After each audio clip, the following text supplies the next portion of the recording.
je vais revenir un peu sur ce qui a été partagé hier. Enfin, un peu, il y en a peut-être qui étaient pas là hier, mais il y a eu des sœurs qui ont partagé, et puis, on était 3 à partager.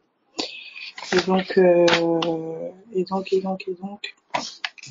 la pensée, en fait, qui ressortait beaucoup lors de ces partages-là, c'était vraiment cette notion de parole dans la bouche et face aux situations, aux épreuves ou encore à ce qu'on va confronter et ce qu'on va confronter ou ce qu'on peut confronter.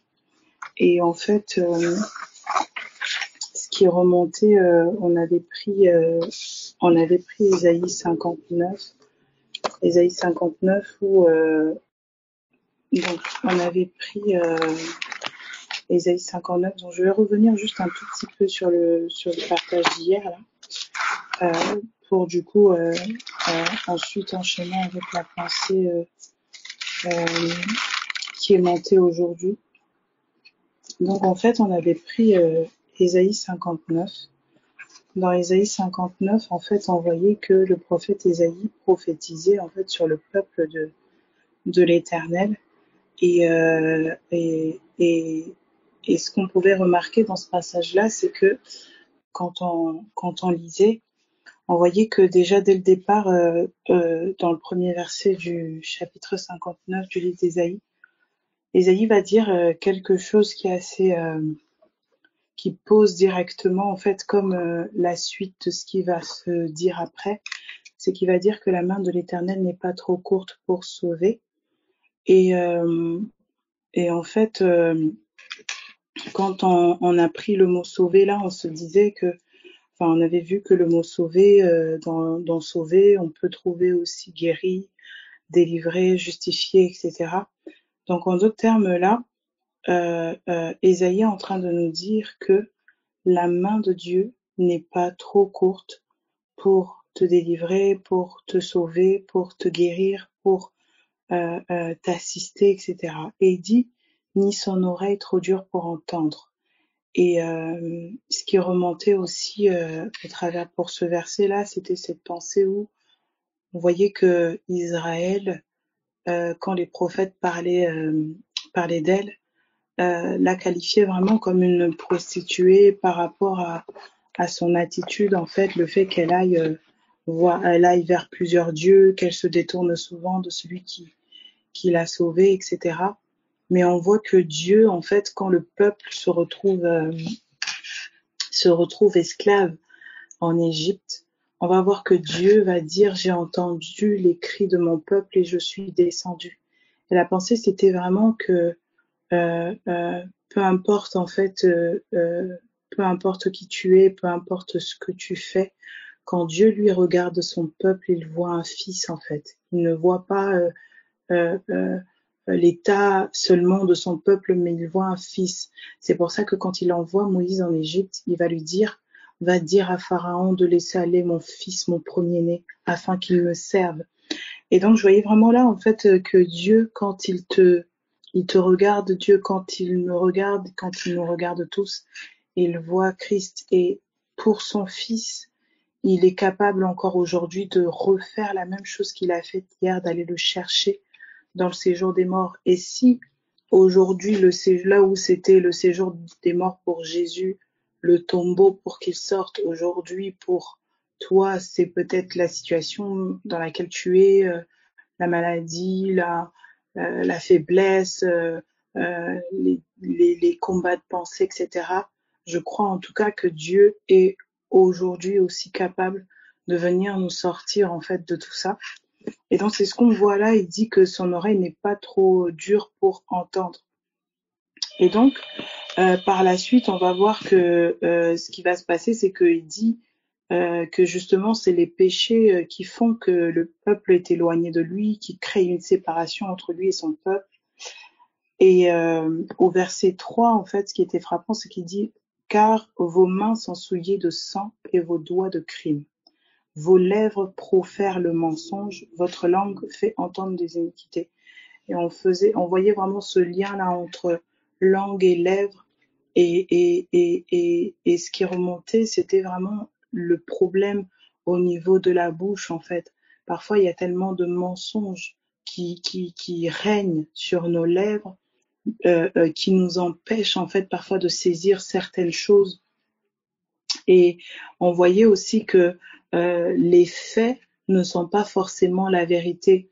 Pourquoi on dit ça? On avait vu, lorsqu'on repart dans Genèse chapitre 3, on va voir que Dieu avait donné un ordre à l'homme. Dieu a donné un ordre à l'homme par rapport à l'arbre de la connaissance du bien et du mal, sans préciser, en tout cas, où se situait cet arbre-là. Et dans Genèse chapitre 3, on va voir que le serpent va arriver. Quand le serpent arrive, il commence à converser avec la femme. Et la femme va du coup communier avec une autre parole, donc la parole du serpent. Et on va voir que l'homme et la femme vont manger en fait du fruit de l'arbre qui était interdit de toucher. Et on va dire que les yeux de l'un et de l'autre vont s'ouvrir et ils vont connaître qu'ils étaient nus. Sauf qu'au départ, on dit qu'ils étaient nus, ils en avaient point honte. Donc c'est comme si la honte de la nudité était liée aux yeux ouverts. On va prendre Genèse chapitre 3, Genèse 3 à partir du premier verset.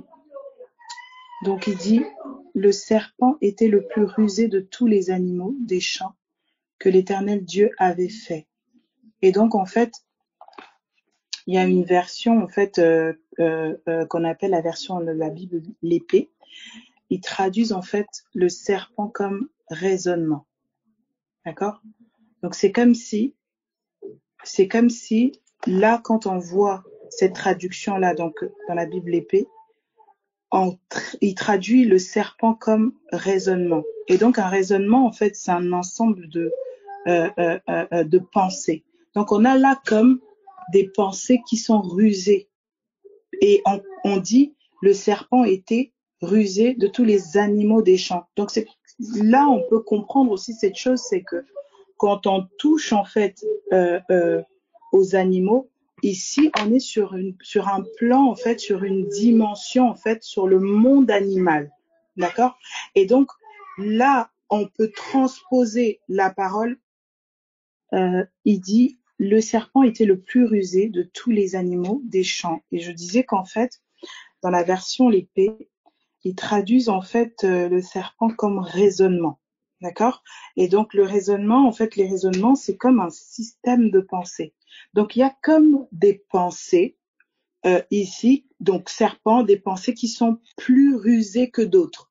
Donc là, on est dans Genèse 1, là, on est dans un monde où on nous parle des animaux. Donc on va voir serpent, on va voir d'autres animaux des champs. Donc Genèse chapitre 3, 1 nous dit ça.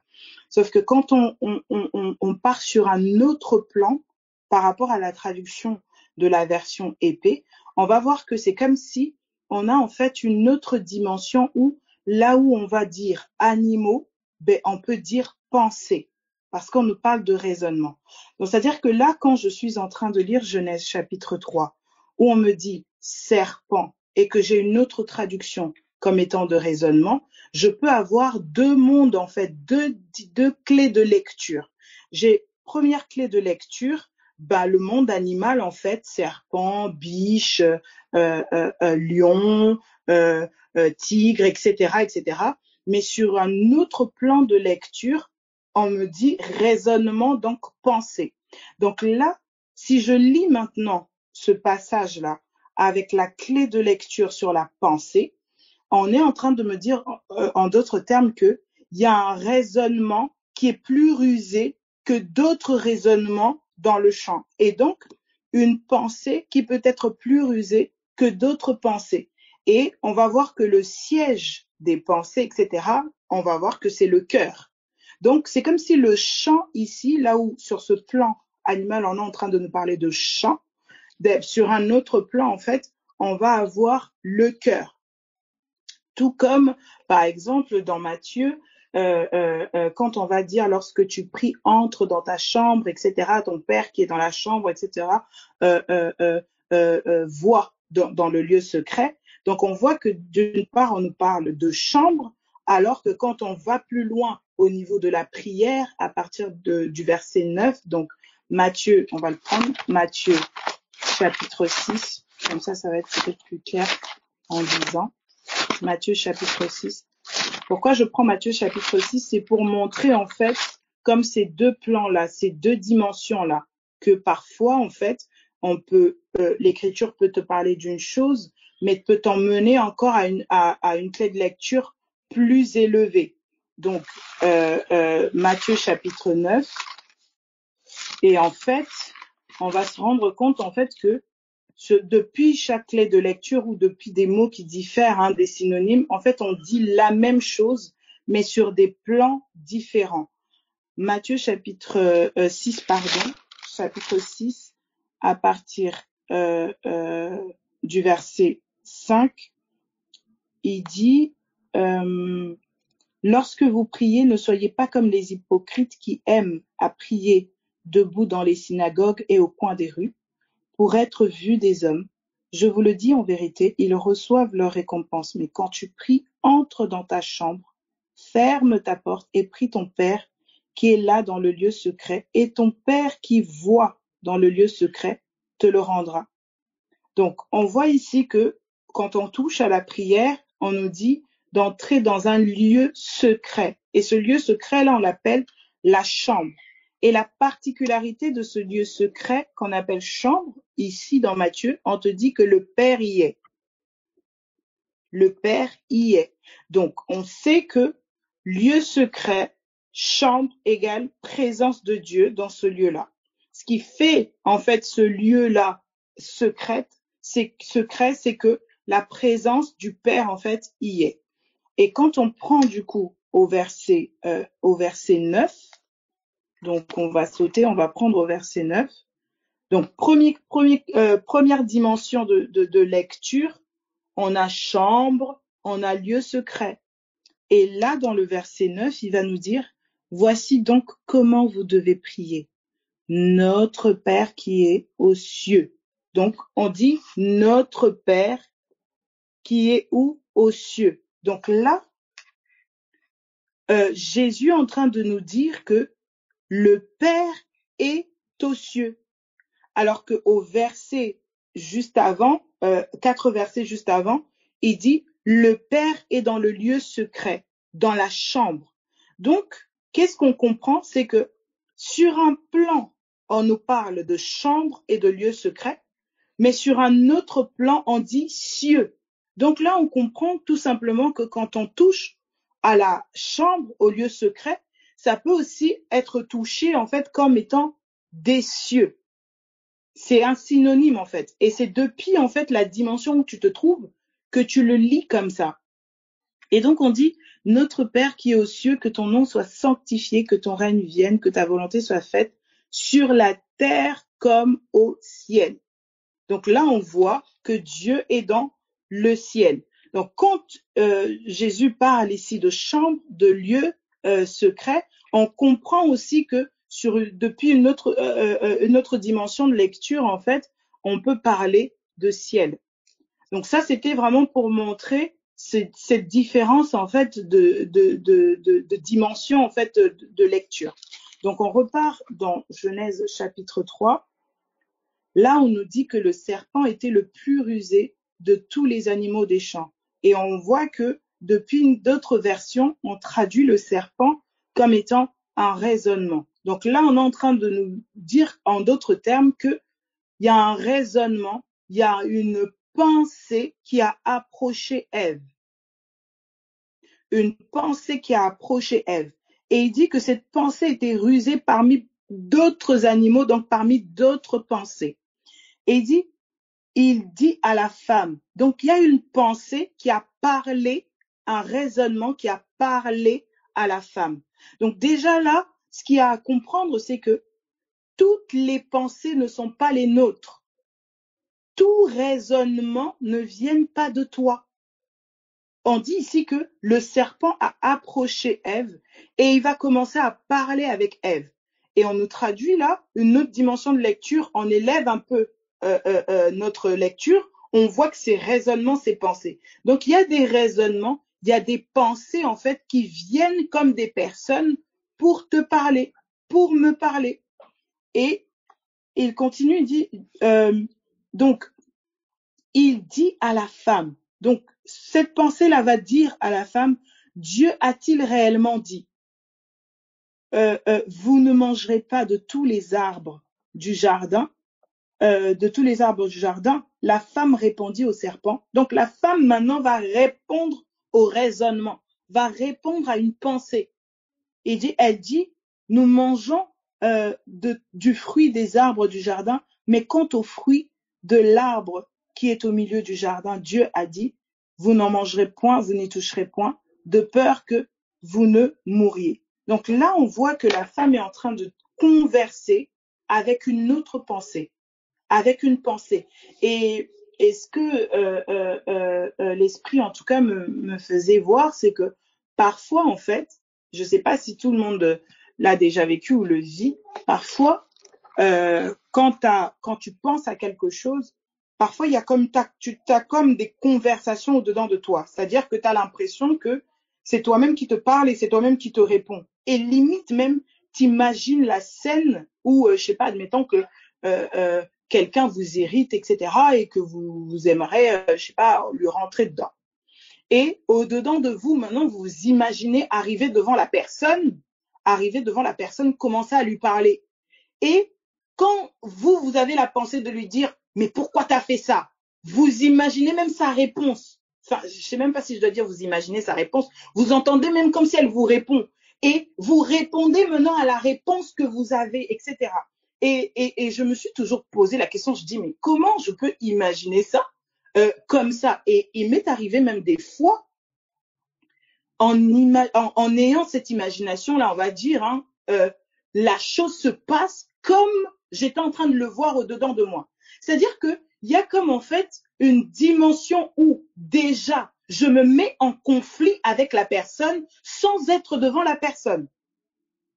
Et c'est ça que Jésus en fait va venir du coup nous montrer. Jésus va venir élever du coup notre compréhension. Quand il arrive, il dit, il vous a été dit. Donc on va prendre les évangiles. Donc, on va aller dans les évangiles.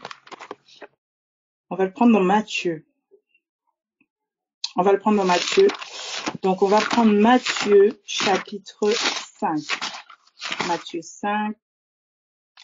chapitre 5. On va prendre à partir du verset 27. Matthieu 5, 27. Matthieu 5, 27. Il dit, vous avez appris qu'il a été dit, tu ne commettras point d'adultère, mais moi je vous dis. Donc en fait là, quand on est dans Matthieu ici, on est en train de voir que Jésus va énumérer certaines choses en fait que les gens faisaient.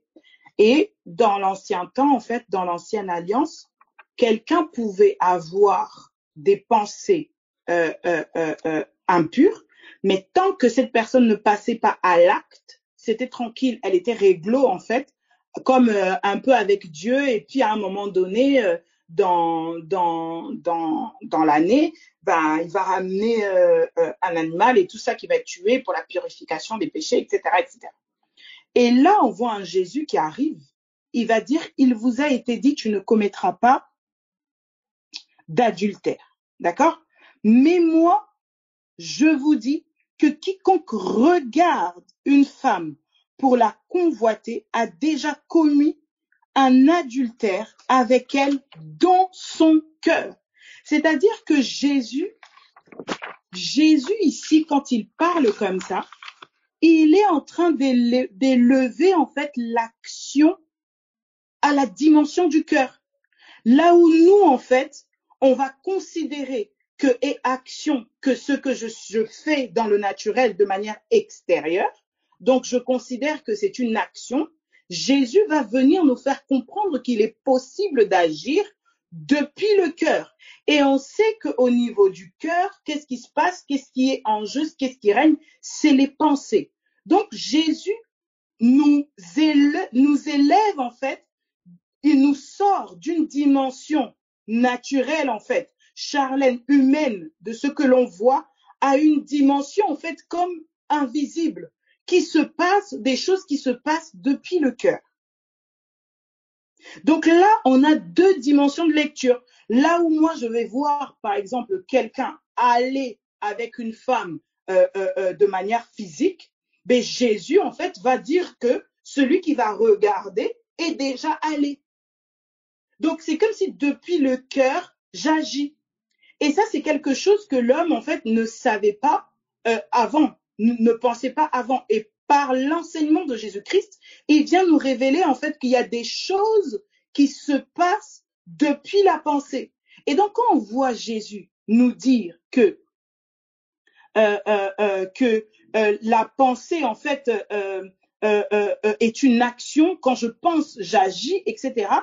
Et donc, on va comprendre que même depuis une dimension des pensées, on peut comme se souiller. Et donc là, il dit, tu ne commettras point d'adultère. Mais moi, je vous dis que quiconque regarde une femme pour la convoiter a déjà commis un adultère avec elle dans son cœur. Si ton œil droit est pour toi une occasion de chute, arrache-le et jette-le loin de toi, car il est avantageux pour toi qu'un seul de tes membres périsse, que ton corps entier ne soit pas jeté dans la géhenne. Et si ta main droite, etc., non. Je vais m'arrêter là. Pourquoi je prends ce passage? C'est vraiment pour nous montrer que là où on a des actions physiques, naturelles qu'on perçoit avec nos yeux, avec nos sens, Jésus va nous révéler aussi qu'il y a une dimension où l'homme peut agir et c'est depuis le cœur. C'est pour ça qu'on va repartir du coup, dans Genèse pour voir qu'en fait l'action est devenue, enfin la pensée est devenue comme une action. Et donc dans Genèse là, on voit du coup comme ces deux dimensions là que l'esprit est en train de nous faire voir. Là où on voit un serpent qui vient approcher la femme, bon, on sait très bien que le serpent naturel là, le serpent physique ne parle pas.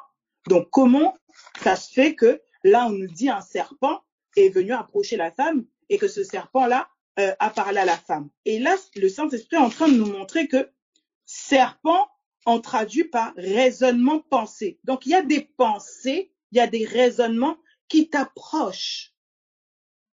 Et ils sont caractérisés par des paroles. Donc là, il dit, Dieu a-t-il réellement dit, vous ne mangerez pas, etc., vous ne toucherez pas. Et la femme, elle répond. Et on sait que quand la femme, elle est en train de répondre à cet animal-là, elle dit, on ne mangera pas, etc., verset 3, mais quant au fruit de l'arbre qui est au milieu du jardin, Dieu a dit, vous n'en mangerez point, vous n'y toucherez point, de peur que vous ne mourrez. Alors le serpent dit à la femme. Donc là, il y a une conversation entre un raisonnement et la femme, entre une pensée et la femme. Et c'est parfois tu peux le vivre. Tu as une pensée qui vient comme ça d'un coup, et c'est comme si tu commences à échanger avec cette pensée. Oui, mais lui, il m'a fait ça. Et donc, il m'a fait ça, et donc moi, je dois rester là comme ça, je dois rien dire. Et tu as comme la pensée qui te répond. Ah, mais non, sinon tu es un lâche. Hein. Il faut vraiment que tu ailles le voir. Ou alors, ah non, je suis allée à l'hôpital, on m'a dit ça, etc. Ça veut dire quoi et tout, je comprends pas. Tu as une pensée qui vient te dire, ah ben ça veut dire que tu vas mourir. Voilà. En fait, tu es en train de converser avec une pensée, un raisonnement. Du coup, ça vient installer tout un mécanisme, tout un système en fait au-dedans de toi. Et qu'est-ce qui va se passer? Comme la femme, cette conversation-là avec le serpent, qu'est-ce qui va se passer?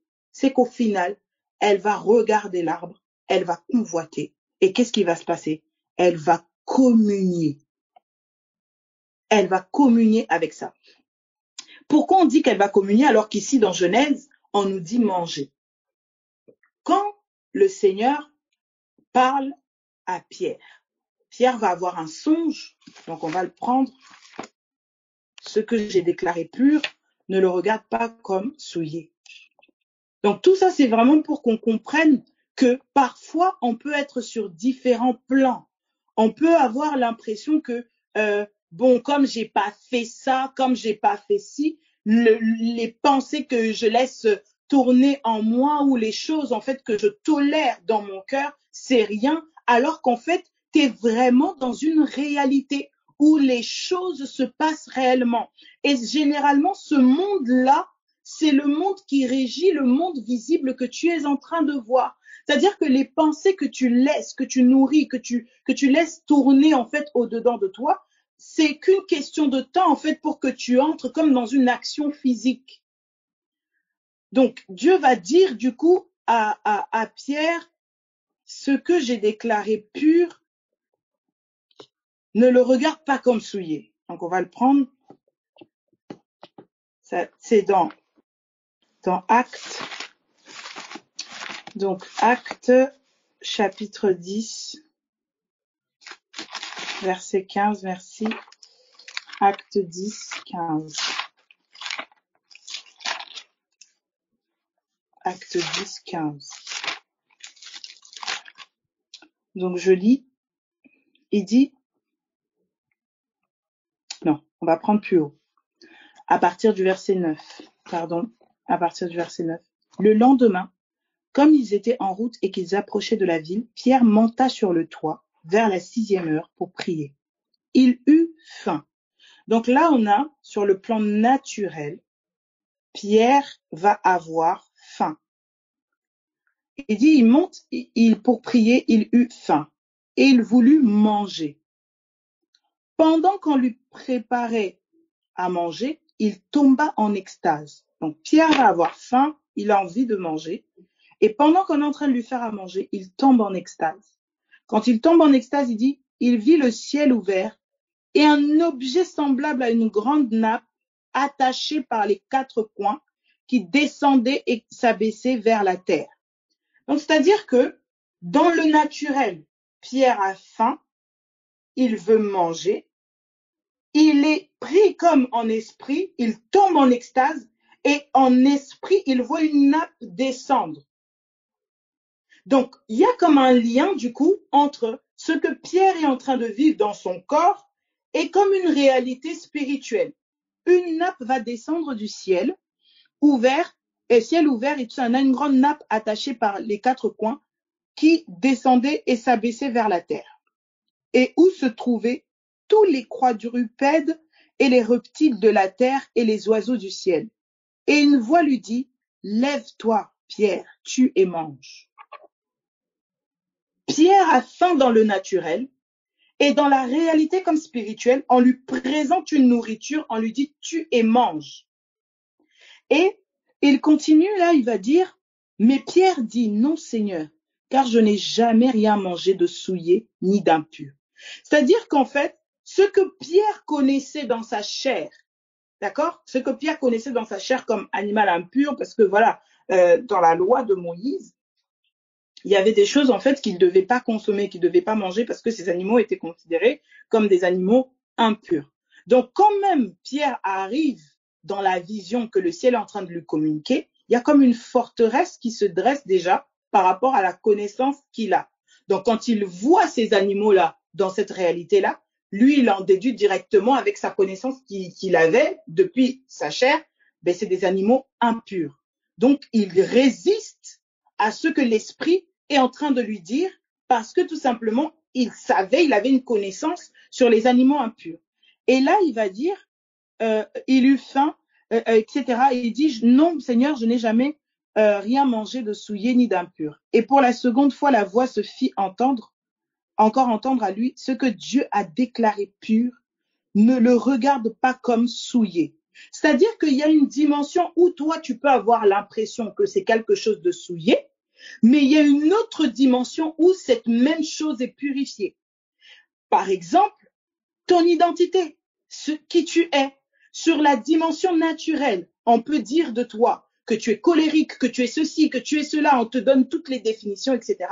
Mais depuis la dimension de la parole, tu es une nouvelle personne. Tu es quelqu'un de nouveau, quelqu'un de changé. Tu n'es pas colérique. Pourquoi? Parce qu'une nouvelle identité t'a été attribuée par la déclaration de Dieu. Tout comme ici il dit, ce que j'ai déclaré pur, ne le regarde pas comme souillé.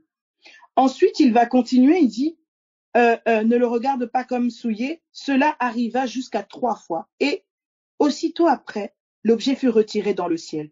Tandis que Pierre ne savait en lui-même que penser du sens de la vision qu'il avait eue, voici les hommes envoyés par Corneille s'étaient informés de la maison de Simon, se présentèrent à la porte et demandèrent à haute voix si c'était là que logeait Simon, surnommé Pierre. Et comme Pierre était à réfléchir sur la vision, l'Esprit lui dit, d'accord? Donc là, des gens maintenant dans le naturel viennent et l'Esprit maintenant commence à parler à Pierre. Il lui dit, voici 3 hommes te demandent, lève-toi, descends et pars avec eux sans hésiter, car c'est moi qui les ai envoyés. Pierre donc descendit et il dit à ces hommes qui lui étaient envoyés de la part de Corneille, voici, je suis celui que vous cherchez. Quel est le motif qui vous emmène? Ils répondirent, Corneille, centenier, homme juste et craignant Dieu, et de qui toute la nation des Juifs rend un bon témoignage, a été divinement averti par un saint ange de te faire venir dans sa maison et d'entendre tes paroles. Pierre donc les fit entrer et les logea. Le lendemain, il se leva et partit avec eux. Quelques-uns des frères de Joppé l'accompagnèrent. Ils arrivèrent à Césarée le jour suivant. Corneille les attendait, et avait invité ses parents et ses amis intimes. Lorsque Pierre entra, Corneille, qui était allé au-devant de lui, tomba à ses pieds et se prosterna. Mais Pierre le releva en disant, lève-toi, moi aussi je suis un homme. Et conversant avec lui, il entra et trouva beaucoup de personnes réunies. Vous savez, leur dit-il, qu'il est défendu à un juif de se lier avec un étranger ou d'entrer chez lui. Donc là, on est en train de voir que Pierre, maintenant, il dit que, mais il est interdit aux juifs d'avoir un contact avec les étrangers. Et souvenez-vous, dans sa vision, il va dire qu'il n'a jamais rien mangé d'impur. Donc, en d'autres termes, il a jamais eu de communion avec quelque chose d'impur. Et là, on voit maintenant qu'il dit à ces gens-là, mais les Juifs ne prennent pas le temps, en fait, n'entrent pas chez les étrangers. Mais Dieu m'a appris à ne regarder aucun homme comme souillé et impur. C'est-à-dire que là où dans sa vision, Pierre était en train de voir des animaux, dans la réalité naturelle, c'était des hommes. Donc, il y a un plan où toi, tu peux voir, lire humain, mais sur un autre plan, sur une autre dimension, tu peux voir des animaux. Et quand tu vois ces animaux-là, en fait, ça fait tout simplement référence à quoi? Aux humains, aux gens. Mais c'est une autre clé de lecture, en fait, c'est une autre façon de lire. Et donc là, Genèse, Dieu va apprendre à Pierre, dans Acte ici, de ne rien regarder comme souillé. Et là où lui voit les animaux dans sa vision, il associe directement, en fait, il comprend que Dieu était en train de lui parler des étrangers, des païens qu'il allait rencontrer, et il était en train de le prévenir de ne pas les regarder comme souillés. Donc on a là deux plans, en fait. Un plan où on voit un homme, un plan où Pierre, il voit des animaux. Mais en fait, il est en train de voir la même chose. Il est tout simplement en train de voir la même chose. Et donc, dans Genèse, on va voir que la femme, en fait, va communier avec, on nous dit, serpent. Et donc, on comprend que quand Jésus vient, il élève un peu notre pensée. Il va dire, commis l'adultère, quiconque, on vous a dit que personne ne doit commettre l'adultère. Il dit, mais celui qui regarde une femme pour la convoiter a déjà commis l'adultère dans son cœur. Donc Jésus nous montre qu'il y a une action naturelle physique, mais il y a aussi une action depuis le cœur. On a là 2 dimensions. Et là, la femme, elle va parler avec un serpent. OK? Donc, le serpent, et on voit qu'en fait, le serpent est une image, en fait, une ombre d'un raisonnement, d'une pensée. Et manger, on vient de voir là, quand Pierre lui dit de manger, on comprend plus loin que c'est communier parce qu'il parle en fait avec les étrangers. Donc, quand la femme va manger, on va voir qu'elle va communier du coup avec un autre raisonnement, avec une autre pensée. Et qu'est-ce que cette pensée-là, ce raisonnement-là va emmener? On dit verset 6 de Genèse 3, du coup, la femme vit que l'arbre était bon à manger et agréable à la vue, et qu'il était précieux pour ouvrir l'intelligence.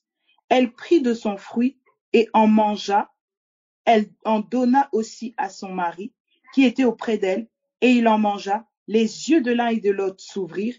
Ils connurent qu'ils étaient nus, et ayant cousu des feuilles de figuier, ils s'en firent des ceintures.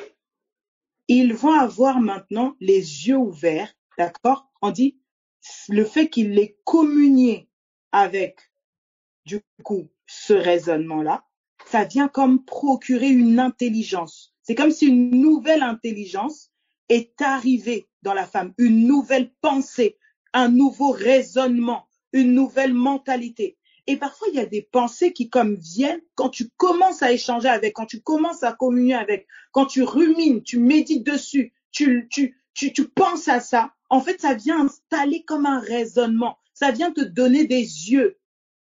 Je sais pas, ça va être par exemple une pensée par rapport à la maladie, ça va être une pensée par rapport à une situation. Et du coup, ça commence à venir installer un raisonnement, par exemple, de mort. Ah non, peut-être qu'il faudrait que je commence à préparer les choses comme je vais mourir. Mais qui t'a dit que tu vas mourir? Et c'est ça que Dieu, maintenant, cette question que Dieu va poser à la femme et à l'homme. Qui t'a appris?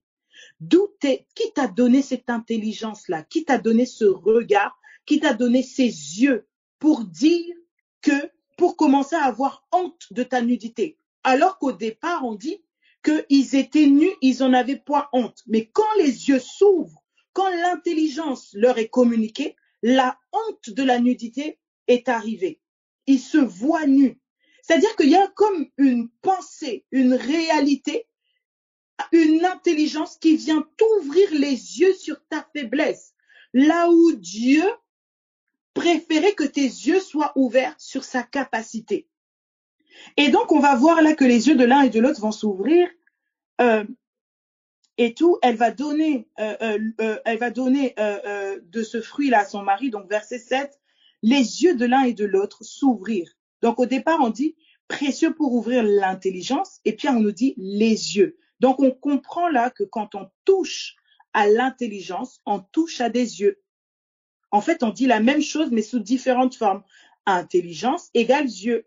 Et verset 7, je poursuis, les yeux de l'un et de l'autre s'ouvrirent. Ils connurent qu'ils étaient nus. Et ayant cousu des feuilles de figuier, ils s'en firent des ceintures. Alors ils entendirent la voix de l'Éternel Dieu qui parcourait le jardin vers le soir. L'homme et la femme se cachèrent loin de la face de l'Éternel Dieu, au milieu des arbres du jardin. Là déjà, quand du coup les yeux sont ouverts, la communion avec ce raisonnement-là, ces pensées-là, est venue installer un regard, une intelligence, leur a communiqué une intelligence. Quand la voix de Dieu commence à arriver, qu'est-ce qui se passe? C'est qu'ils ont peur. L'homme et la femme commencent à avoir peur, ils se cachent. Pourquoi? Parce que ces yeux-là sont tournés vers leur faiblesse. Ils ont vu leur faiblesse. Et cette chose-là, du coup, on va le voir un peu avec le peuple d'Israël. Avec le peuple d'Israël. Donc, on va repartir, du coup, on va prendre Exode. Donc, je vais reprendre Exode avec vous. Exode chapitre 14. Exode chapitre 14. Exode 14.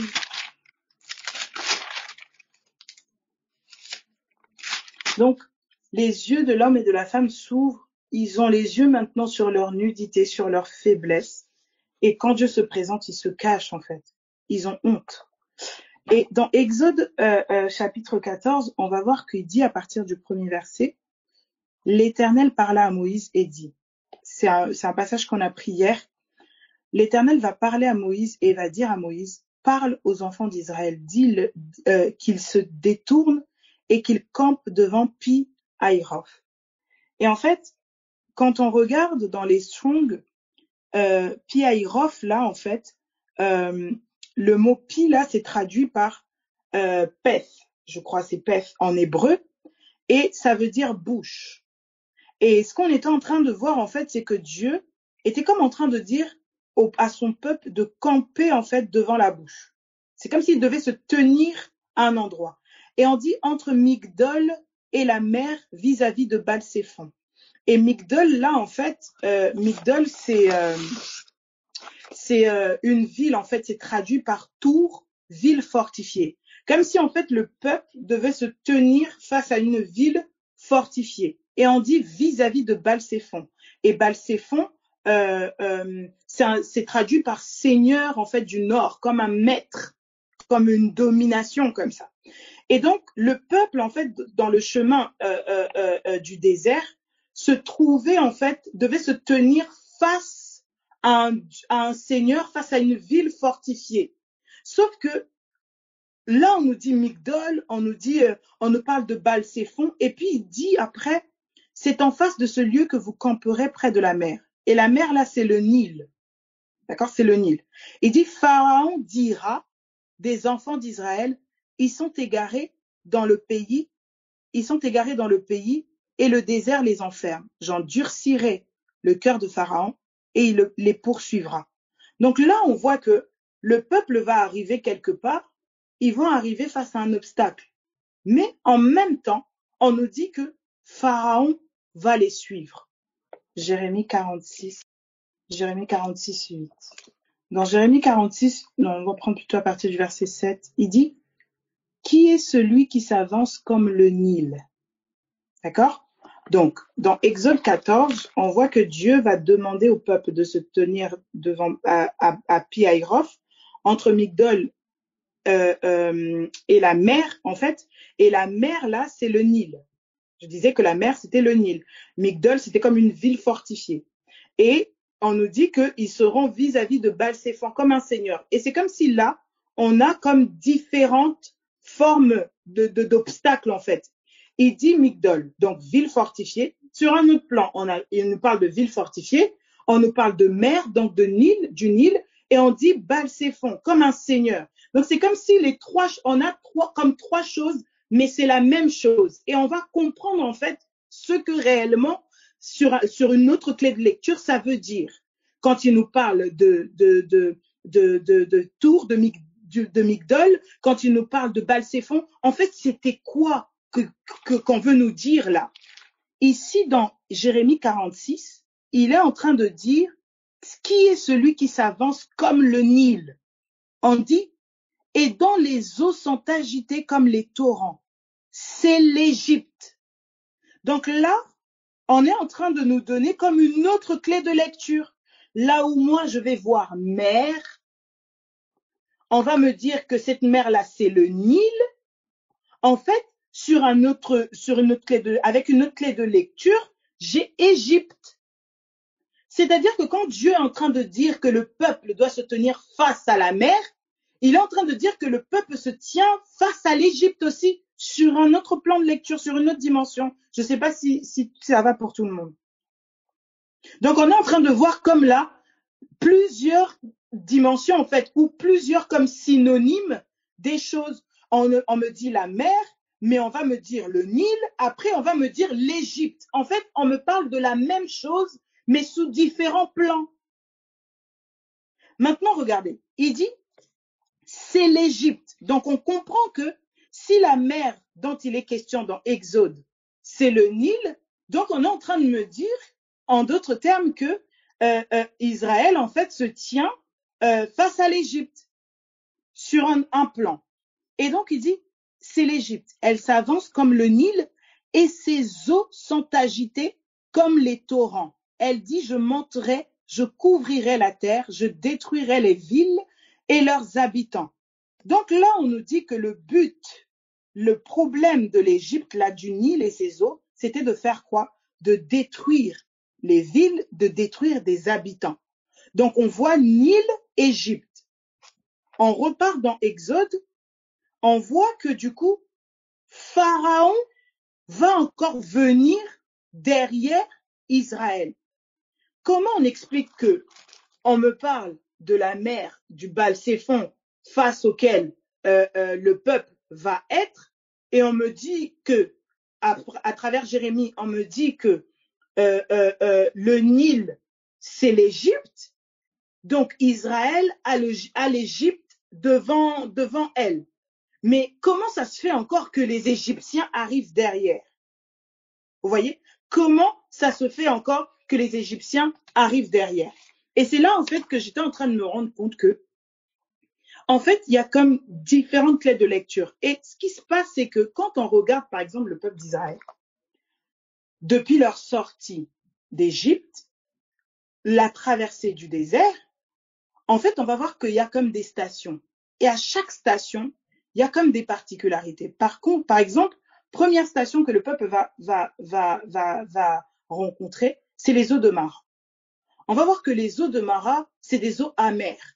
Sauf que quand on regarde depuis, par exemple, l'épître de Jacques, on va nous parler des eaux comme des paroles, comme des bénédictions ou de malédictions. Et le mot bénédiction, c'est bonne parole, malédiction, c'est mauvaise parole. Donc, on voit que quand on touche, en fait, à des eaux, on est aussi en train de toucher à des paroles. Est-ce que ça va pour tout le monde? Donc là, on a comme eau, parole, c'est comme si c'est la même, on est en train de nous dire la même chose sous différentes formes. Et donc, quand on voit maintenant le peuple devant les eaux de Mara, on est en train de voir comme le peuple devant des paroles amères. Et quand on regarde du coup la bouche d'Israël, comment Israël parlait, elle parlait mal. Donc c'est comme si Israël est face à sa propre bouche. Et là, on nous parle maintenant des eaux d'Égypte. On nous parle du Nil, c'est l'Égypte avec ses eaux qui sont agitées, etc. Donc on comprend que quand on touche maintenant aux eaux, on peut toucher aux paroles sur un autre plan. Et là, on voit que le peuple, en fait, est face à la mer, est face au Nil. Donc on comprend Égypte avec ses eaux, ok? Donc c'est comme si le peuple est face à des paroles. Maintenant, regardons dans Exode 14 toujours, à partir du verset 10. Le peuple arrive campé devant Baal-Séphon, on dit, les enfants d'Israël levèrent les yeux et voici les Égyptiens étaient en marche derrière eux. Les enfants d'Israël eurent une grande frayeur et crièrent à l'Éternel. Ils dirent à Moïse, le peuple commence maintenant à parler. N'y avait-il pas des sépulcres en Égypte? Oh, on voit qu'en fait, face à cette mer-là qu'on nous dit le Nil, en d'autres termes l'Égypte, le peuple commence à parler de l'Égypte, comme si ils sont face à des souvenirs d'Égypte, comme s'ils sont comme en train de parler les paroles d'Égypte. Ils disent, y avait-il pas de sépulcre en Égypte? Donc c'est comme si l'eau d'Égypte, là qu'on est en train de voir, qui est comme un obstacle pour les empêchant d'aller à Canaan, est comme en train de se manifester dans leur propre bouche. C'est comme si l'obstacle qu'ils ont est comme une suggestion pour eux et on le voit comment par leur bouche. Et c'est ça qu'on avait vu quand Jésus est dans la barque, quand il dit aux disciples allons de l'autre côté, de l'autre bord, et on voit la tempête qui arrive. Quand la tempête arrive, les disciples commencent à crier, ils commencent à parler, il dit mais maître, ne vois-tu pas que nous périssons? Mais qui leur a dit qu'ils étaient en train de périr? Qui leur a parlé de ça? En fait, la tempête a envoyé un message au peuple, aux disciples. La tempête a comme parlé. Et le message que la tempête était en train de communiquer, on trouve ce message-là où? Dans la bouche des disciples. Ils ont parlé ce que la tempête leur a suggéré. Et donc, quand ils ont commencé à parler, ne vois-tu pas que nous périssons? Quand le maître se lève, il dit, mais homme de peu de foi, pourquoi avez-vous peur, homme de peu de foi? Et Jésus, maintenant, il va parler autrement, il va parler à la tempête, il va dire silence. Et donc, on voit qu'il y a comme cette chose où ce que les disciples disent est en fait tout simplement, sous une autre forme, le message de la tempête. Et là, dans Exode, ce que le peuple est en train de dire par sa bouche, c'est le message que la mer, là, les eaux d'Égypte, étaient en train d'envoyer. Et donc, ils disent, n'y avait-il pas de sépulcre en Égypte sans qu'il fût besoin de nous mener mourir au désert? Et je voyais trop, en fait, comme cette réalité où, ok, voilà, les eaux, voilà le passage d'Apocalypse 17, 15 là, les eaux que tu as vues sur lesquelles la prostituée est assise, ce sont des peuples, des foules, des nations et des langues. Donc, plusieurs significations. Donc, on peut voir les eaux comme des langues, une nation, etc. Donc là, quand on voit Israël face au Nil, on est en train de voir Israël face au langage, aux paroles d'Égypte. Et comment maintenant on sait ce que l'Égypte est en train de dire à Israël? On le voit dans la bouche d'Israël. C'est-à-dire qu'il y a des choses, en fait, que tu peux commencer à déclarer, parler par ta propre bouche. Tu ne sais pas que ce sont des suggestions d'Égypte. Et donc, il continue, il dit, n'y avait-il pas des sépulcres en Égypte sans qu'il fût besoin de nous mener mourir au désert? Donc, c'est comme si l'Égypte est en train de lui dire, il serait préférable que tu meurs en tant qu'esclave là-bas plutôt que de mourir comme ça en voulant partir conquérir apparemment un pays. Et il y a des pensées qui peuvent te dire, oui, mais ça te sert à quoi, par exemple, de croire que tu es délivré, hein? Vaut mieux peut-être que tu restes, que tu retournes dans le monde, dans ce que tu faisais hier et vivre comme ça, tu étais beaucoup plus tranquille. Il y a d'autres pensées qui vont te dire, vaut mieux peut-être plus lutter, accepter juste ta maladie pour que tu puisses en fait partir tranquille, etc., etc. Ce sont les paroles d'Égypte. C'est des paroles d'Égypte. On vient te suggérer quelque chose. Comme la femme, on a vu le serpent venir en fait suggérer quelque chose. Et là, il dit, nous mener mourir au désert. Que nous as-tu fait en nous faisant sortir d'Égypte? Oh, ils commencent à regretter l'Égypte, alors qu'ils étaient en train de souffrir, alors qu'ils n'étaient pas bien. Parfois, tu étais déprimé. Tu étais déprimé quand tu avais cette vie-là. Ça n'allait pas. Le soir, tu te maquillais, tu sortais, tu faisais la fête et tout. Tu te pimpantais et tout ça. Tu avais un semblant de vie tranquille. Alors qu'en réalité, quand tu rentrais chez toi, tu pleurais. Tu te sentais tout le temps seul, en fait. Tu savais pas comment faire pour, par exemple, abandonner la drogue. Tu savais pas comment faire pour arrêter avec l'alcool, etc. Tu savais pas comment faire, en fait, pour combattre ces pensées de suicide. Et du coup, tu arrives face à cet obstacle aujourd'hui et qui te renvoie un message comme si tu ne passeras pas, c'est mort, c'est fini pour toi, de toute façon, tu finiras par mourir, etc. Et tu veux placer ta foi là-bas et tu regrettes, même tu te dis encore que hier, c'était peut-être mieux. Mais non, en fait, c'était pas mieux. C'est pas tes pensées, c'est pas tes paroles, c'est pas toi qui penses comme ça. C'est l'Égypte qui est en train de te communiquer une pensée, des souvenirs pour pouvoir se saisir encore de toi.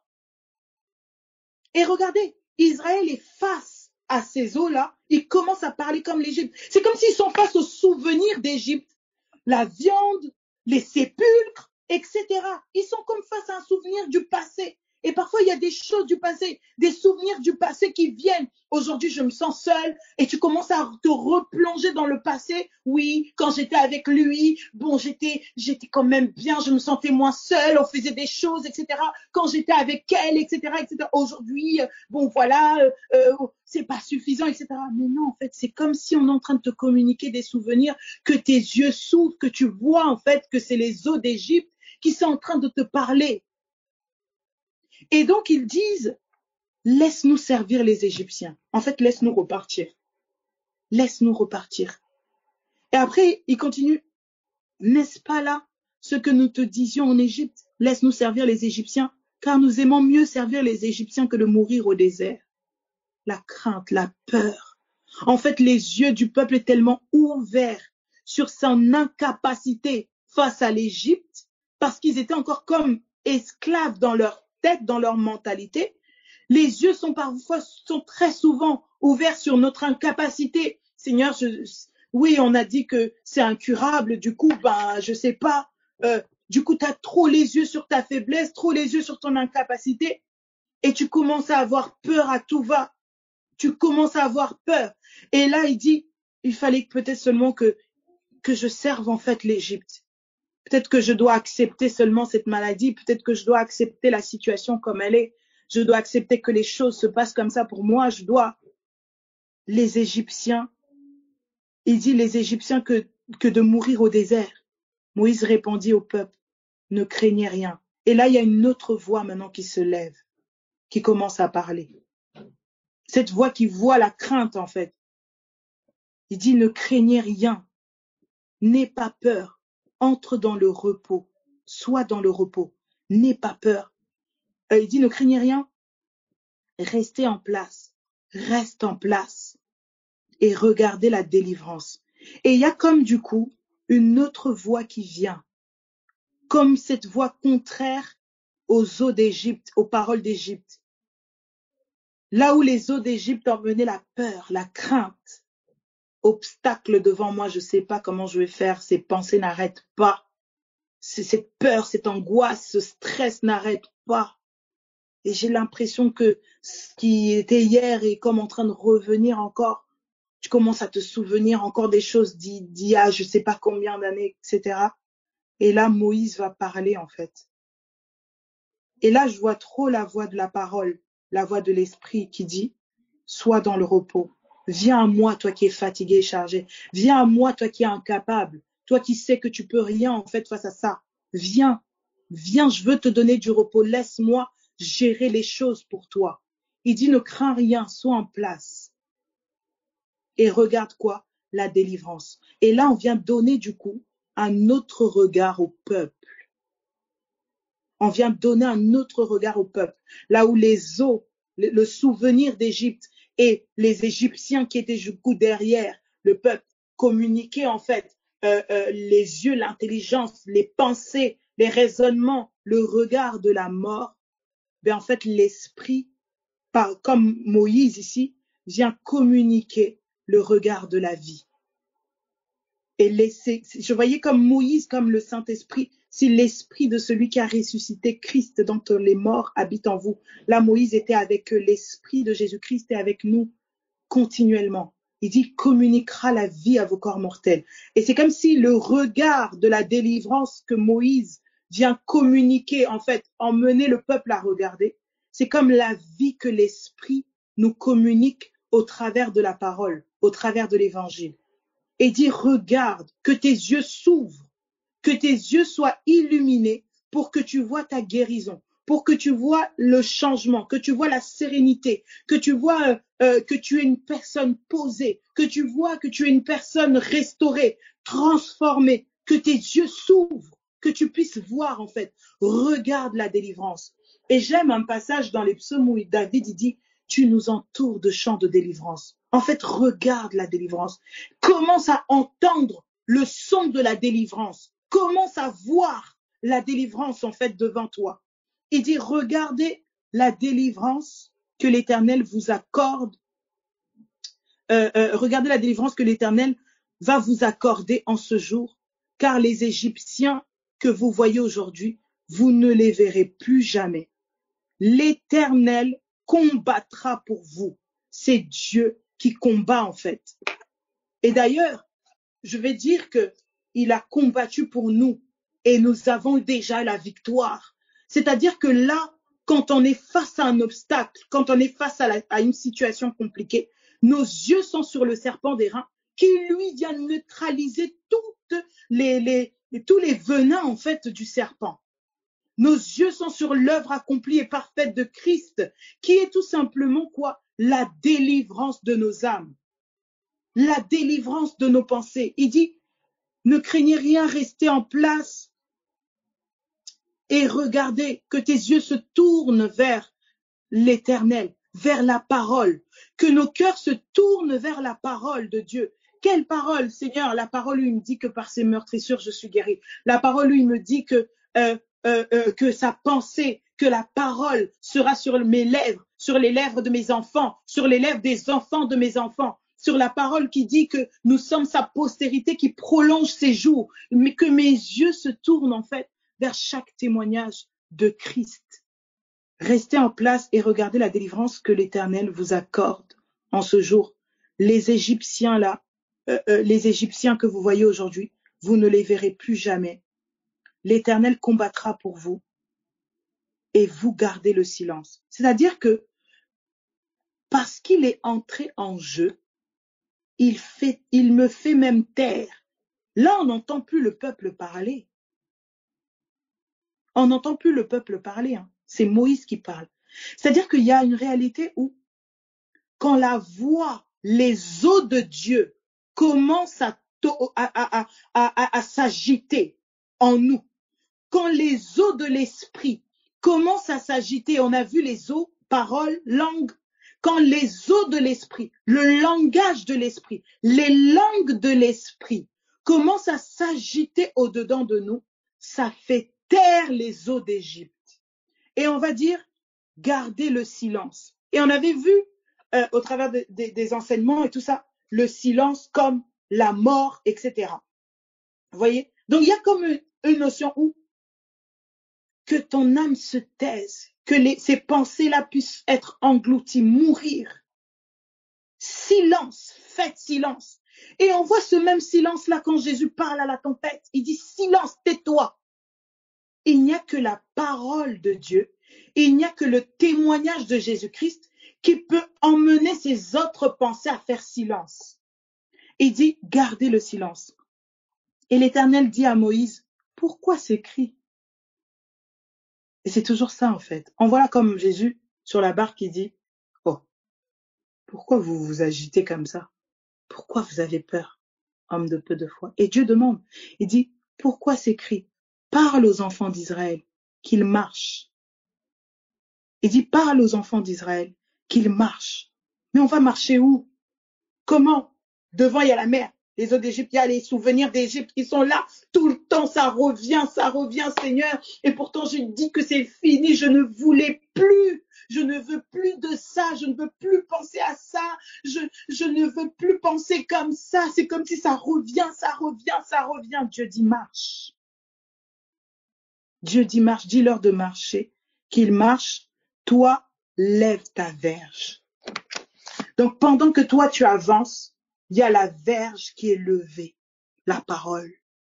Pendant que toi, tu fais confiance, pendant que tu es là, tu pries, bien que ça continue à frapper, à attaquer, ça vient, ça fusille, etc.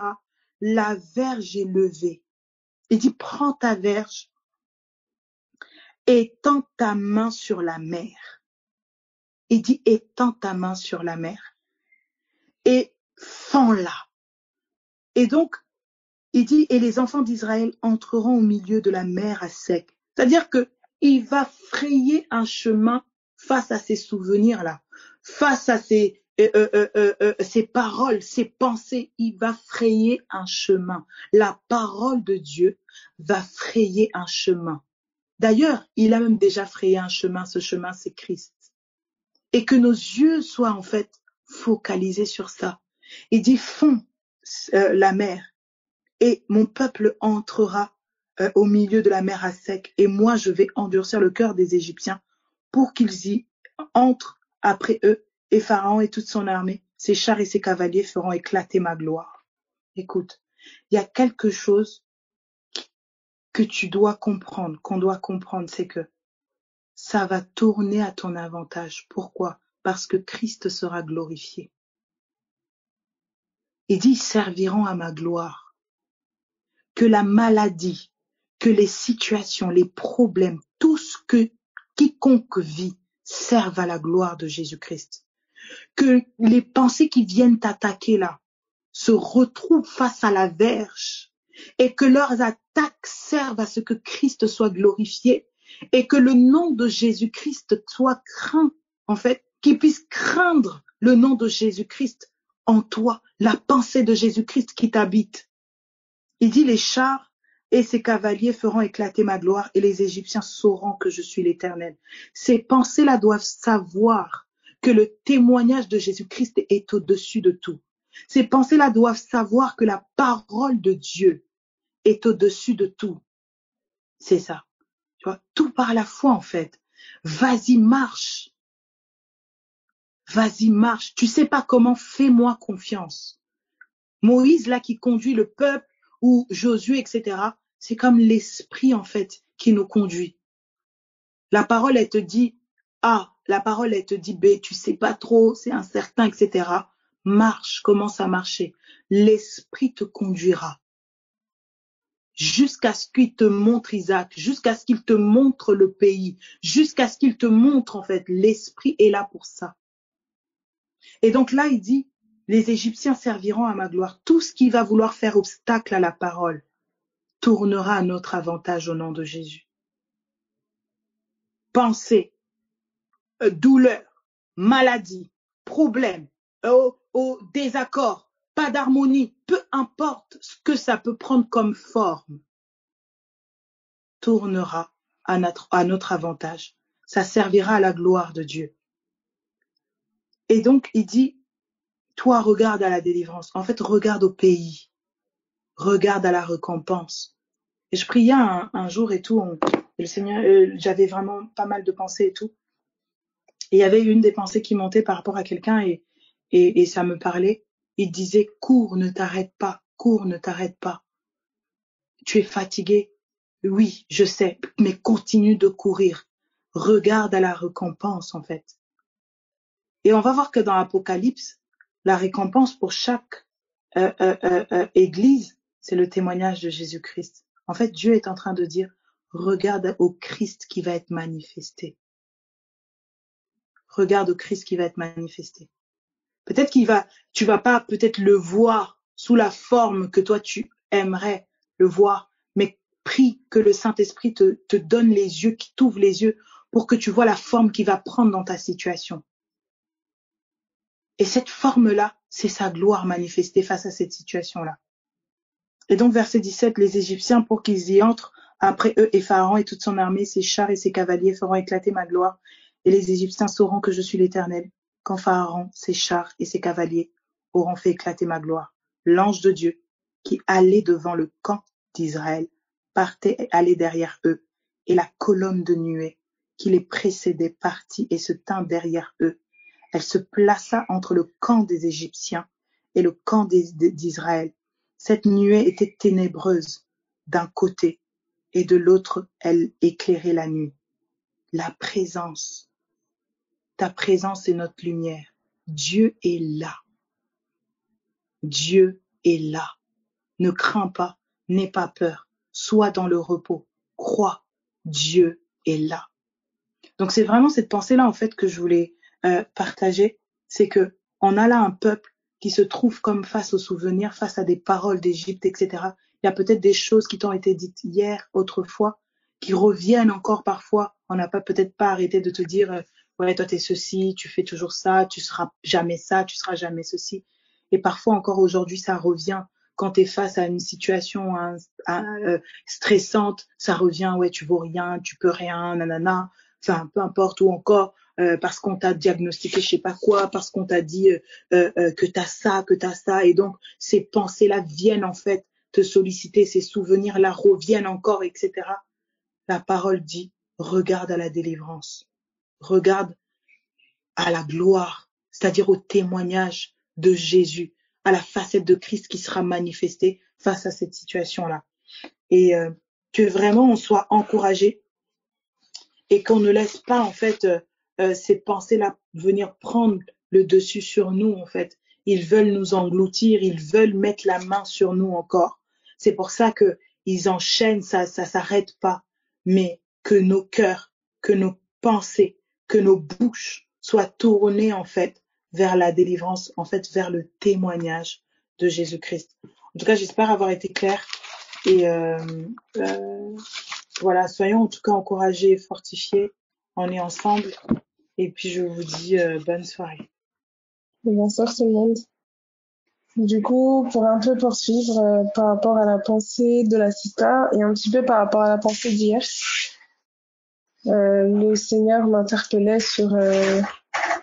j'avais pas mal... on va dire... Il y a pas mal de choses qui sont ressorties hier, mais... j'ai continué à méditer sur ce qui était dit et tout, sur tous les partages qui avaient été faits. Et j'ai un petit peu repris ce qu'il me disait. Et du coup, on va prendre... Et en fait, je suis vraiment... Et je veux rester vraiment dans cette chambre. Donc, l'évangile, qui est... mais la facette de notre identification à Christ. Du coup, est-ce qu'on peut prendre Éphésiens 2, verset 4. Éphésiens 2, 4. Éphésiens 2, 4. Éphésiens 2, 4. Donc la sista, elle a parlé aussi de l'identité. J'ai vraiment l'impression que l'Église doit vraiment grandir, en tout cas tous, dans la conscience de notre identité en Christ. Vraiment cette phrase, nous sommes devenus une seule et même plante avec lui. Ce n'est plus moi qui vis, c'est Christ.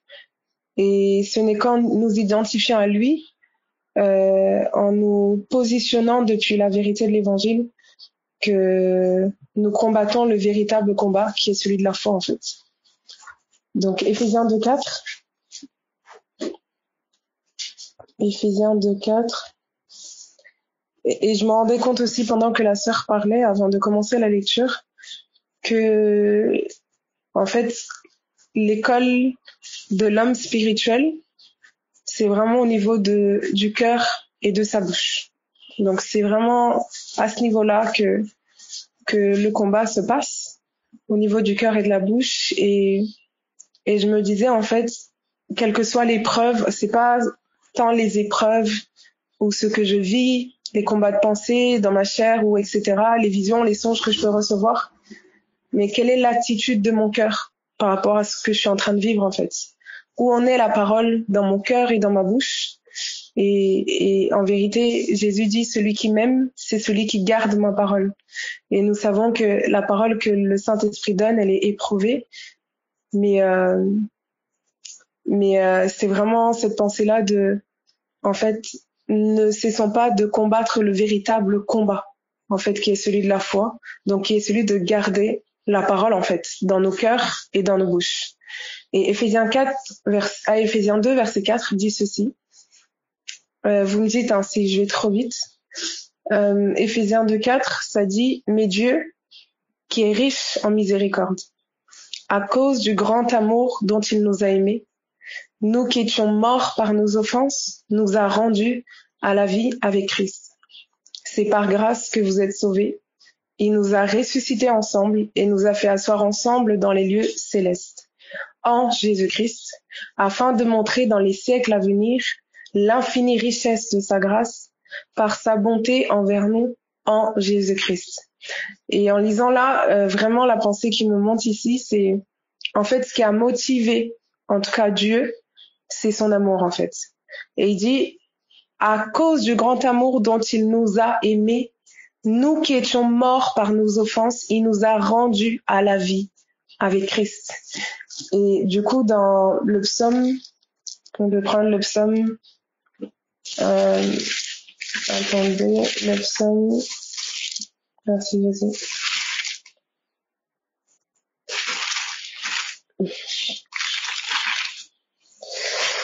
Le psaume 18, verset 17. Psaume 18, 17. Donc, vous pourrez lire tout le passage, ça concerne Jésus, en tout cas dans l'actualisation.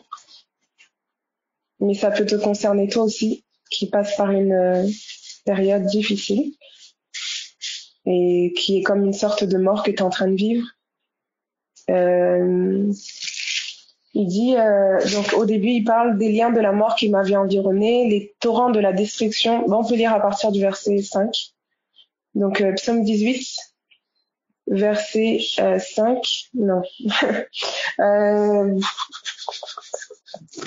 Bon. Psaume 18, à partir du verset 1.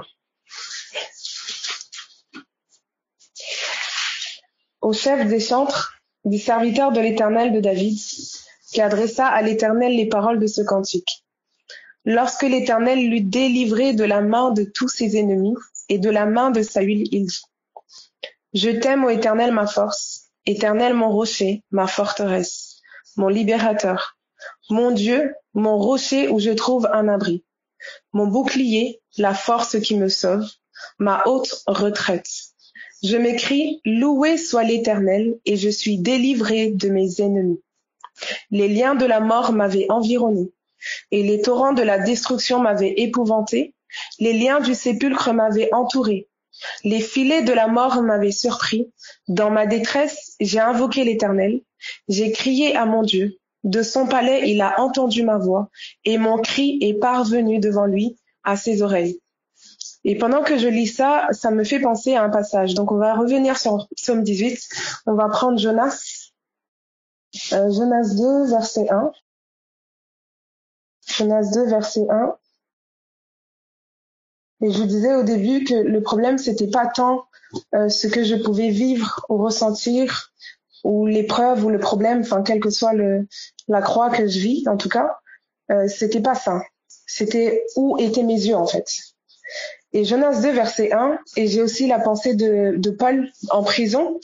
C'est vraiment cette pensée qui me montait. Quelle est l'attitude de cœur que tu as, que ça soit en prison, que ça soit, je sais pas moi, dans ces fights de pensée, que ça soit ce que tu peux ressentir au niveau de ta chair, que ça soit une maladie qui te, je sais pas moi, enfin, ça fait un petit moment que tu luttes avec ça, que peu importe la chose, quelle est l'attitude de cœur, quelle est la parole que tu gardes en fait, où est-ce qu'est ton regard. Et Jonas 2, j'aime beaucoup parce que c'est impressionnant en tout cas. Jonas 2, verset 1, ça dit, Jonas 2, verset 1, merci Jésus, ça dit, l'Éternel fit venir un grand poisson pour engloutir Jonas, et Jonas fut dans le ventre du poisson 3 jours et 3 nuits. Jonas dans le ventre du poisson criant. Donc, on dit pas qu'il a prié en dehors. Dans le ventre du poisson, il commence à prier. Et verset 3, dans ma détresse, j'ai invoqué l'Éternel et il m'a exaucé. En fait, c'est comme si je voyais vraiment la prière de Jonas comme déjà une prière de foi. Il n'est même pas encore sorti du ventre du poisson. Il dit, en fait, Dieu m'a déjà exaucé. Et il dit, du sein du séjour des morts, j'ai crié et tu as entendu ma voix. Ok. Tu m'as jeté dans l'abîme, dans le cœur de la mer, et les courants d'eau m'ont environné. Toutes tes vagues et tous tes flots sont passés sur moi. Je disais, je suis chassé loin de ton regard, mais je verrai encore ton saint temple. C'est comme si son regard, malgré en tout cas ce qu'il est en train de vivre depuis le ventre du poisson, son regard il est ailleurs en fait. Les eaux m'ont couvert jusqu'à m'ôter la vie. L'abîme m'a enveloppé, les roseaux ont entouré ma tête. Je suis descendu jusqu'aux racines des montagnes, les barres de la terre m'ont fermé pour toujours. Mais regardez, il dit, mais tu m'as fait remonter vivant de la fosse. Il n'est pas sorti. Tu m'as fait remonter vivant de la fosse. Et en fait, c'est vraiment comme si je voyais qu'il était dans la foi, en fait. Ses yeux n'étaient, même si en tout cas ce qu'il pouvait vivre était peut-être dur, parce que j'imagine même pas, il est avalé par un poisson dans le fin fond des eaux, imaginons la scène. Mais en fait, dans ce ventre-là, il élève comme une prière de foi. En tout cas, là, c'est vraiment la foi. Et on continue à parler, verset 10, il dit, pour moi, je t'offrirai des sacrifices avec un cri d'action de grâce, j'accomplirai les vœux que j'ai faits, le salut vient de l'Éternel. Et verset 11, on dit, l'Éternel parla au poisson, et le poisson vomit Jonas sur la terre. Et on a un petit peu la même configuration avec Jésus, où en fait, dans Actes, où il dit, je savais, en tout cas, tu n'abandonneras pas mon âme dans le séjour des morts. Voilà la parole qu'il gardait, même dans le séjour des morts. En fait, c'était pas, ouais, le séjour des morts, ok. Mais qu'est-ce que tu gardes? Quelle est la parole, en fait, que Dieu t'a demandé de garder dans cette épreuve, en fait? Et c'est cette parole-là qui te fera sortir. Et il dit donc on prend Actes, merci Jésus, Acte 2,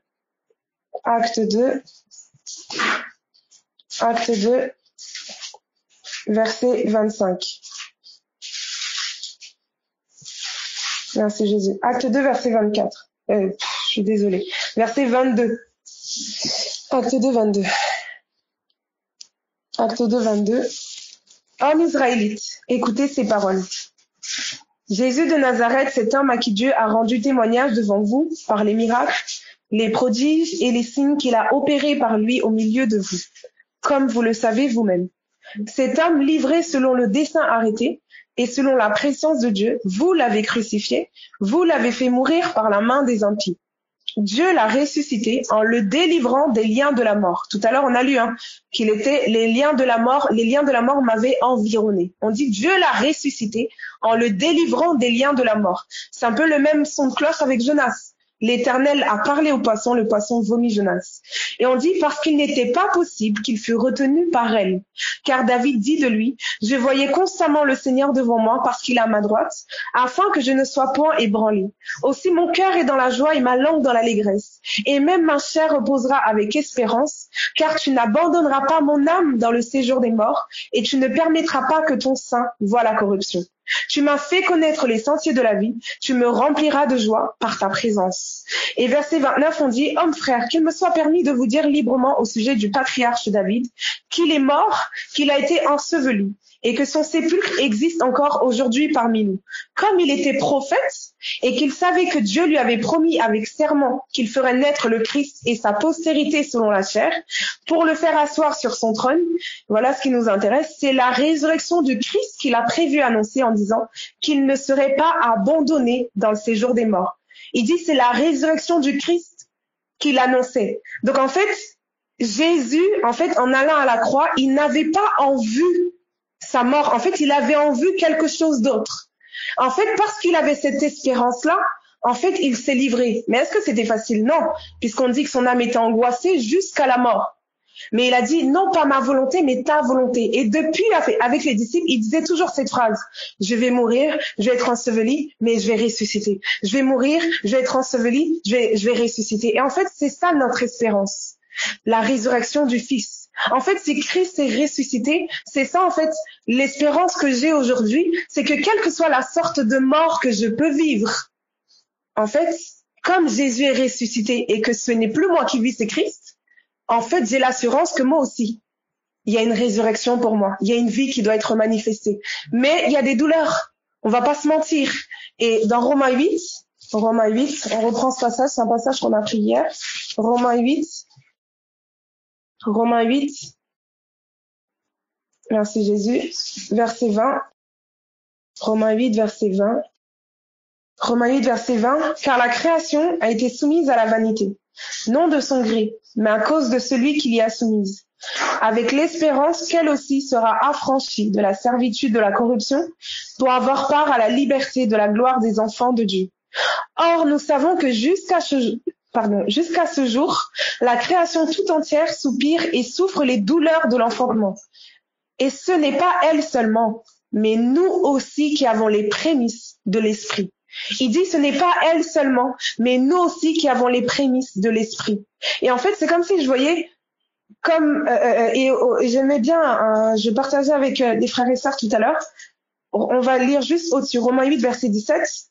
Romains 8, 17. Verset même 16. Romains 8, 16, 17. Il dit, l'Esprit lui-même rend témoignage à notre esprit que nous sommes enfants de Dieu. Alors, si nous sommes enfants, nous sommes aussi héritiers. Héritiers de Dieu et co-héritiers de Christ, si toutefois nous souffrons avec lui, afin d'être glorifiés avec lui. Donc en fait, c'est comme si la pensée qui montait, c'est un cycle naturel. Si le grain de blé ne meurt en terre, il ne peut pas porter de fruits. Donc commence à, te conditionner, armez-vous de la pensée de souffrir dans la chair. En fait, arme-toi de la pensée que, en fait, tu vas vivre une mort. Tu montes ou tu descends, tu vas vivre une mort. Mais l'espérance qu'on a, c'est que Christ est ressuscité.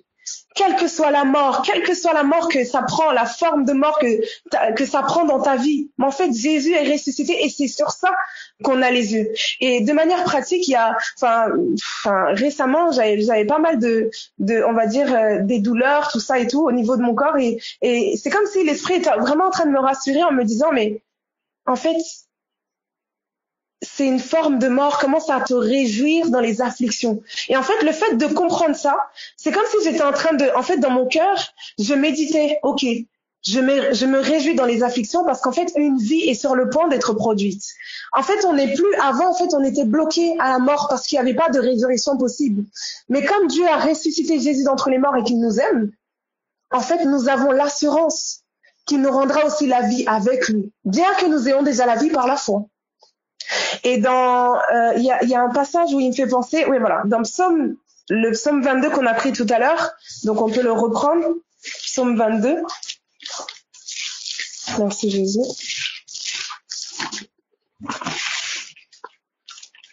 Psaume 22.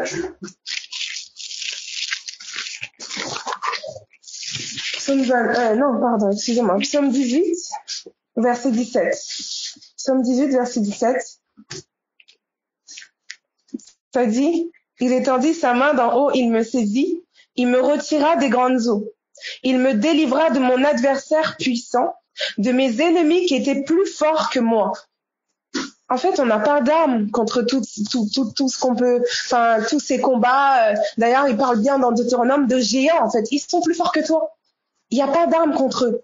Mais en fait, Goliath avait dit à David et avait lancé un défi au peuple en leur disant, en fait, donnez-moi seulement un seul homme et nous vous serons assujettis.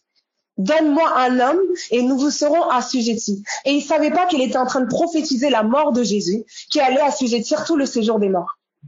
Et en fait, quand tout le séjour des morts a été assujetti à Christ, Dieu, en fait, dans son amour, nous a placés en Christ pour que tout le séjour des morts nous soit aussi assujettis. Quelle grâce! Il a dit, dans Jean 17, il a donné pouvoir sur toute chair à Jésus. Mais en fait, s'il a donné pouvoir sur toute chair à Jésus, alors tout pouvoir m'a aussi été donné. Mais en fait, m'a été donné où? En Christ. Et je vois bien que quand on se détache de Christ, c'est là que viennent les problèmes. Mais si je m'identifie à Christ, en fait, je marche, je me positionne depuis la vérité de l'évangile, je me positionne depuis ce que Jésus-Christ est et ce qu'il a fait. Je me positionne plus depuis moi, en fait. Et j'aimais bien la sœur qui parlait des souvenirs. Il y avait beaucoup cette pensée aussi qui revenait des souvenirs du passé. En fait, je voyais aussi que, en fait, dans notre identification à Christ, mon passé, c'est aussi celui de Jésus. Ça veut dire que si mon passé, c'est aussi celui de Jésus, qu'est-ce que je veux me souvenir quand les pensées viennent m'attaquer, quand les songes, les visions, quand l'ennemi, en tout cas, me ramène à mon passé, qu'est-ce qu'il veut me faire? En tout cas, qu'est-ce que l'esprit, en tout cas, veut, en tout cas, que j'ai en mémoire, que je garde en mémoire? En fait, c'est le passé de Jésus. Mais le passé de Jésus, en fait, il est glorieux. Il a guéri les malades à outrance. Il a vaincu l'ennemi à la croix. Et d'ailleurs, même dans Exode, on dit en fait que Pharaon et toute son armée a été englouti dans la mer Rouge. Le sang de Jésus.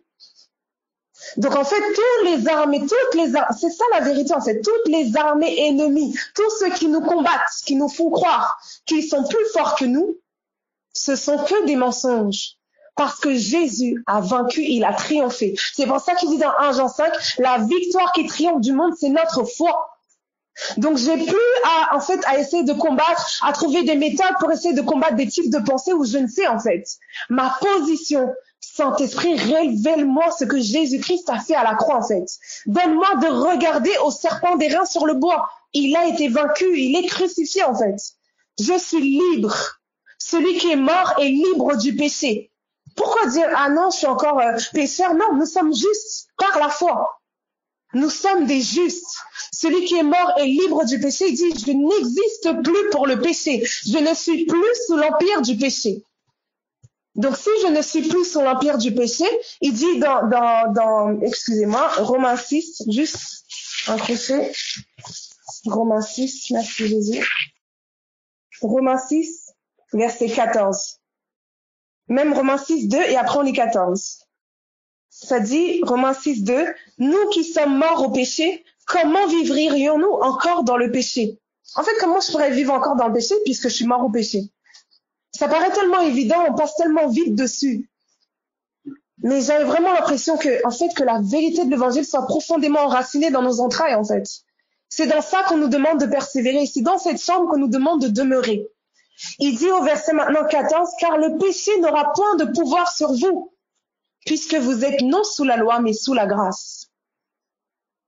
Or, on sait que Jésus est venu avec la grâce et la vérité. Et au verset 8, il dit, au verset 7, il dit, même au verset 6, pardon, que notre vieil homme a été crucifié avec lui afin que le corps du péché soit détruit, pour que nous ne soyons plus esclaves du péché, car celui qui est mort est libre du péché. On me ramène encore ma vie d'avant, le vieil homme, les mentalités d'avant. Non, en fait, je les refuse.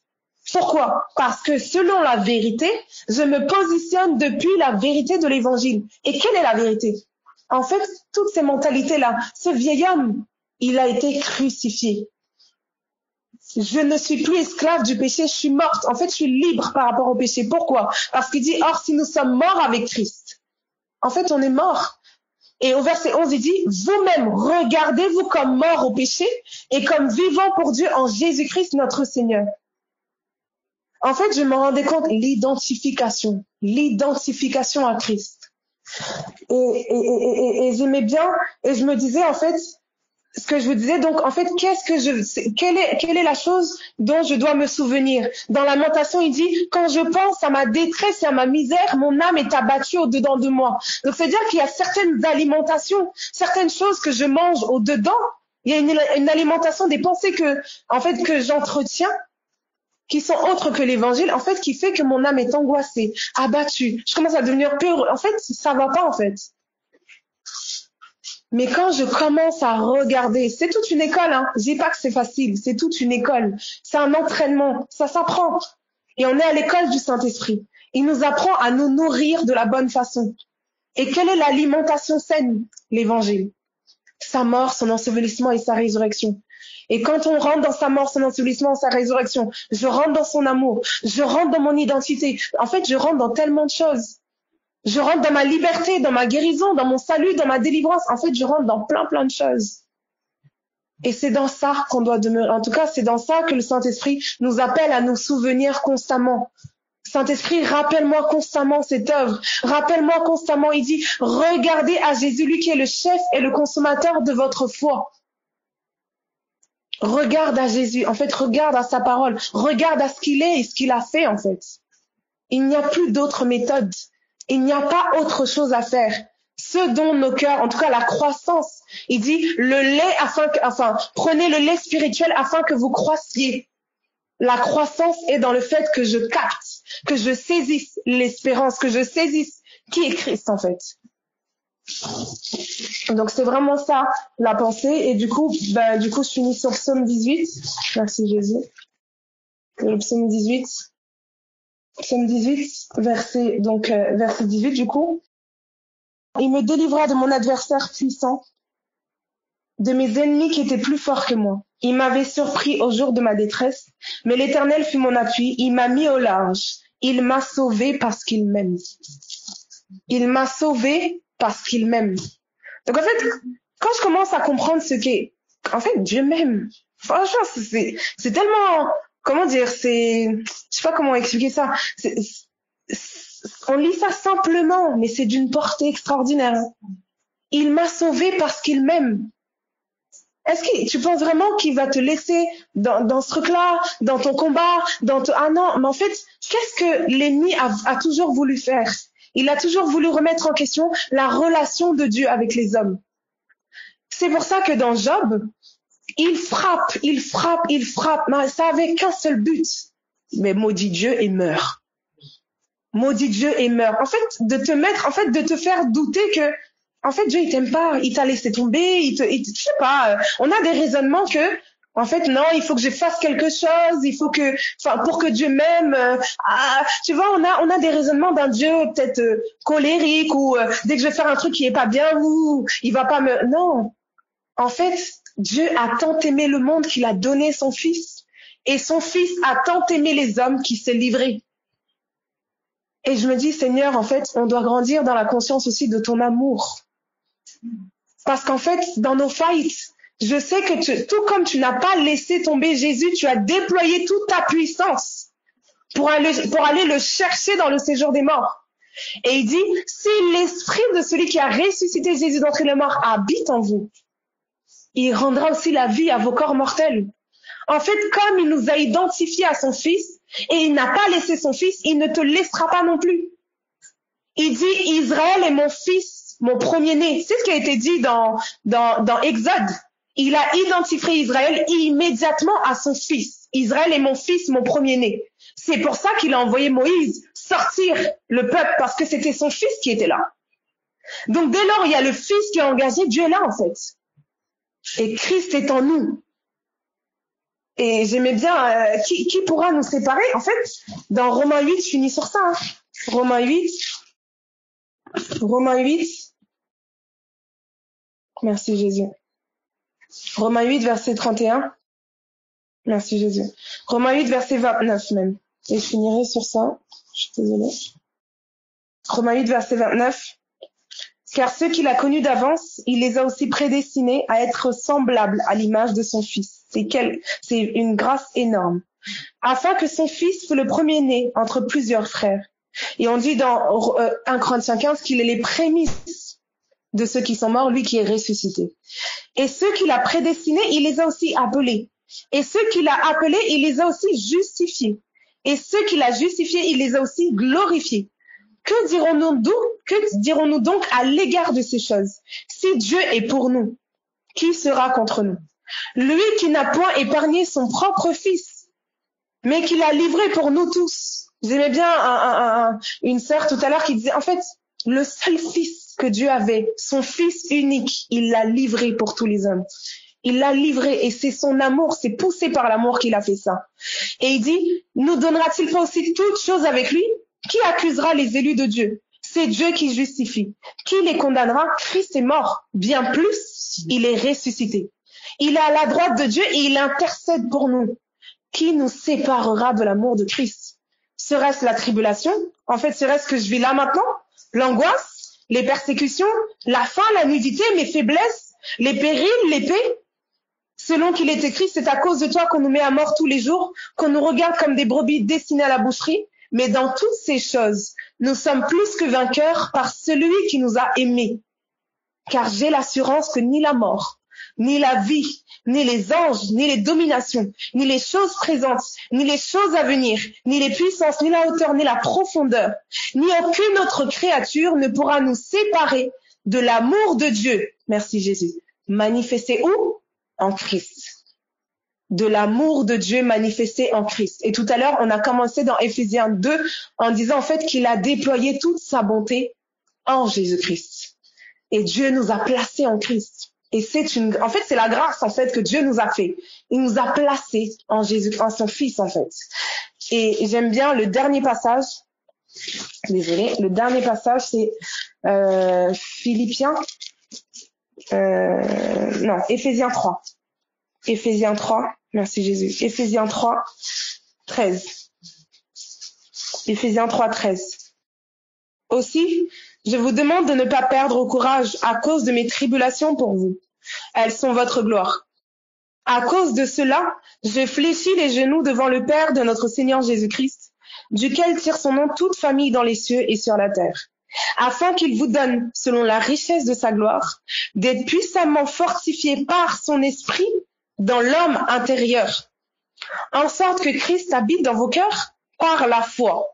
Et verset 17, afin qu'étant enracinés et fondés dans l'amour, vous puissiez comprendre avec tous les saints quelle est la largeur, la longueur, la profondeur et la hauteur, et connaître l'amour de Christ qui surpasse toute connaissance.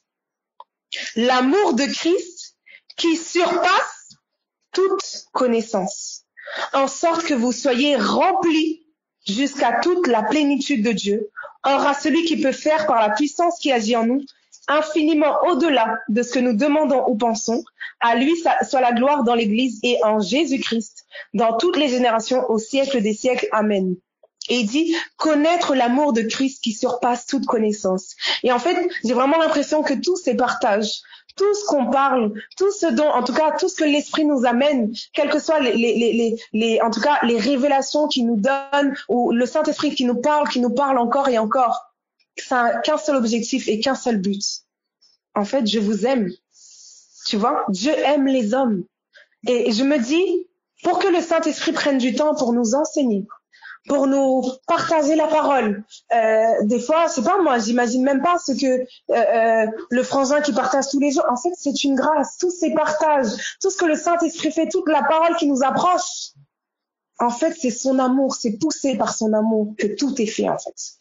Et je disais au Seigneur, franchement, qu'on puisse grandir dans la conscience de ton amour. Parce que si on grandit dans la conscience de ton amour, en fait, notre obéissance, elle sera plus fluide, en fait. Parce que je sais que parce que tu m'as aimé, en fait, tu ne m'aimes, j'aimais bien tout à l'heure, en fait, on partageait, et je disais, en fait, Dieu nous a pas seulement aimé que nous, les saints, mais il a aimé tous les hommes, en fait. Il aime tous les hommes. Dieu est mort pour tous. Pour l'Église, pour ceux qui font partie de l'Église, mais il y a encore d'autres personnes qui rajoutera aux saints. Mais en fait, Dieu est mort pour tous.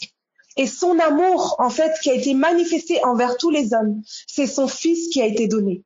Et c'est dans cette révélation-là, en tout cas, qu'on est amené à grandir. Donc voilà, c'était un petit peu le partage qui montait sur mon cœur.